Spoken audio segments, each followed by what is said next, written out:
Thy word is a lamp unto my feet, and a light unto my path. Thanks for joining us today for the reading of Psalm 77. I'll be reading from the English Standard Version. I cry aloud to God, and He will hear me. In the day of my trouble, I seek the Lord.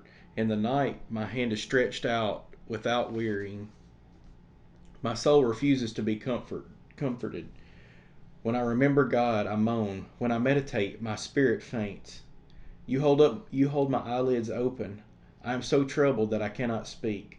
I consider the days of old, the years long ago. I said, let me remember my song in the night. Let me meditate in my heart. Then my spirit made a diligent search. Will the Lord spurn forever and never again be favorable? Has his steadfast love forever ceased? Are his promises at an end for all time? Has God forgotten to be gracious? Has he in anger shut up his compassion? Then I said, I will appeal to the years of the right hand of the Most High. I will remember the deeds of the Lord. Yes, I will remember your wonders of old. I will ponder all your work and meditate on your mighty deeds. Your way, O God, is holy. What God is great like our God? You are the God who works wonders. You have made known your might among the peoples.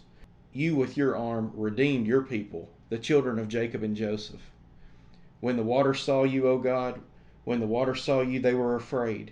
Indeed, the deep trembled. The clouds poured out water. The skies gave forth thunder. Your arrows flashed on every side. The crash of your thunder was in the whirlwind. Your lightnings lighted up the world. The earth trembled and shook. Your way was through the sea, your path through the great waters, yet your footprints were unseen. You led your people like a flock by the hand of Moses and Aaron.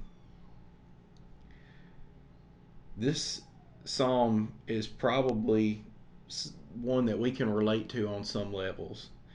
As we go through it, think about how it might relate to a situation that you've been in. In verses 1 through 3, the psalmist he can't be comforted by the things of this world, the things that are superficial that he might could gain some level of superficial comfort from. He says, no, that that is not going to be what comforts my soul. But he longs for God's help. And in verse 3, when he remembers him, he meditates, but he is longing for him and becoming weary. In verses 4 through 9, we can see that there's some very intense distress going on in when he's saying, you hold my eyelids open, I'm so troubled I cannot speak. And he's questioning the the God, and is he there? Is he listening to me? The questions that he asked uh, in verses 7 through 9 are questions that we've probably asked ourselves at times in our lives. But then we see in verse 10 a change in the psalmist. He turns from anguish to times of remembering and praising God for the rest of the chapter. And as he remembers them, he remembers how great and mighty and powerful God is. And he ends up this chapter reminding himself about how God saved his people from Egypt, how he brought them out with by his saving grace, his mighty power, and his greatness, that he brought them to the Red Sea, and Aaron and Moses led them, and he parted that sea and led them through that, something that has never happened again on in history. And how awesome that was to be a part of God's people at that time, to be saved like that. He remembers after his time of anguish and his times of distress how good God is.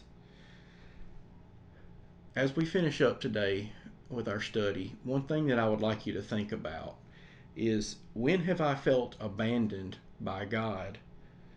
but then only to be overwhelmed by Him later. One thing that I think we could pray for is our thankfulness for God being with me through times of distress and times of celebration. Thank you for joining us today for this study of Psalm 77. We pray that it will be uplifting to you and that you will be able to grow in your spiritual walk with God.